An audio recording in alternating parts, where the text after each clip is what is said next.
आय वासुदेवाय देवकी नंदनाय च नंद गोप कुमाराय गोविंदाय नमो नमः। भगवान श्री कृष्ण के राधा गोविंद के चरणारविंदों को प्रणाम करता हुआ कल श्रावण कृष्णा कामिका एकादशी है। इस एकादशी के बारे में बताया गया है, नारद जी ने ब्रह्मा जी से पूछा, पितामह से, कि हे पिताश्री, आप मेरे को जो श्रावण मास है वो भगवान शिव की आराधना का मास है। प्रत्येक प्राणी भगवान शिव की आराधना में लग जाता है और इस मास में कृष्ण पक्ष और शुक्ल पक्ष की जो एकादशियाँ आती है, एकादशी का मतलब भगवान नारायण की उपासना। तो इसका क्या तात्पर्य है? कृष्ण पक्ष की जो एकादशी है उसमें कौन से देवता की पूजा करनी चाहिए और इसको करने से क्या फल प्राप्त होता है।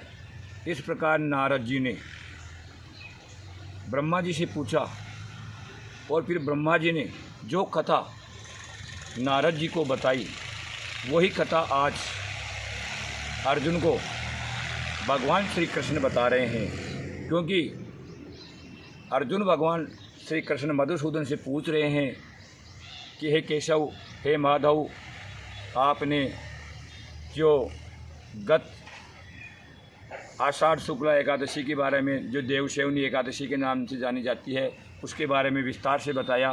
अब मेरे को आप श्रावण कृष्णा एकादशी का क्या फल है, इसको करने से क्या फल मिलता है, क्यों करना चाहिए, ये जानकारी दीजिए। इस प्रकार पूछे जाने पर भगवान श्री कृष्ण कहते हैं कि हे धनंजय, हे धनुर्धर, श्रावण कृष्णा जो एकादशी है ये कामिका नाम से जानी जाती है और इसका बड़ा महत्व है।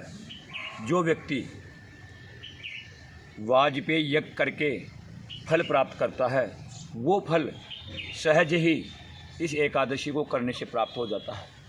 और सूर्य ग्रहण के समय केदारनाथ में और कुरुक्षेत्र में जाकर के स्नान करने से जो फल प्राप्त होता है वो फल इस एकादशी से प्राप्त हो जाता है। साथ ही बताया गया है कि जघन्य से जघन्य पाप किया हुआ भी इस एकादशी से उस पाप से प्राणी मुक्त हो जाता है। और यहाँ तक कि ब्रह्म हत्या किया हुआ व्यक्ति भी अपनी ब्रह्म हत्या रूपी पाप से मुक्त पा जाता है, अगर कोई इस श्रावण कृष्णा एकादशी का नियम के साथ व्रत और उपवास करता है।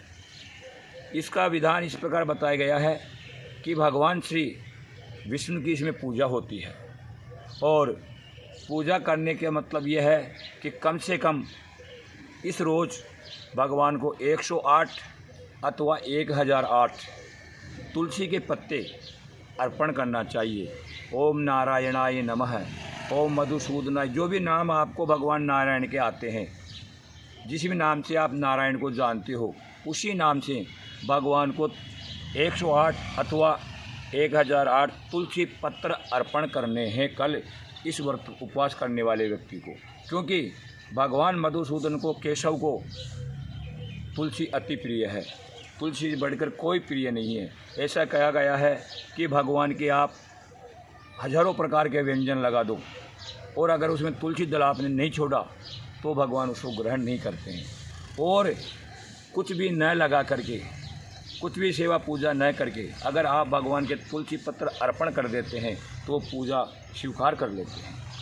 तो इस व्रत को, उपवास को करते हुए आपको तुलसी दल अर्पण करना है और रात्रि जागरण करके भगवान का हरि कीर्तन अथवा नाम स्मरण करना है। इसको करते हुए आप द्वादशी में जाकर के इसका पालना करेंगे।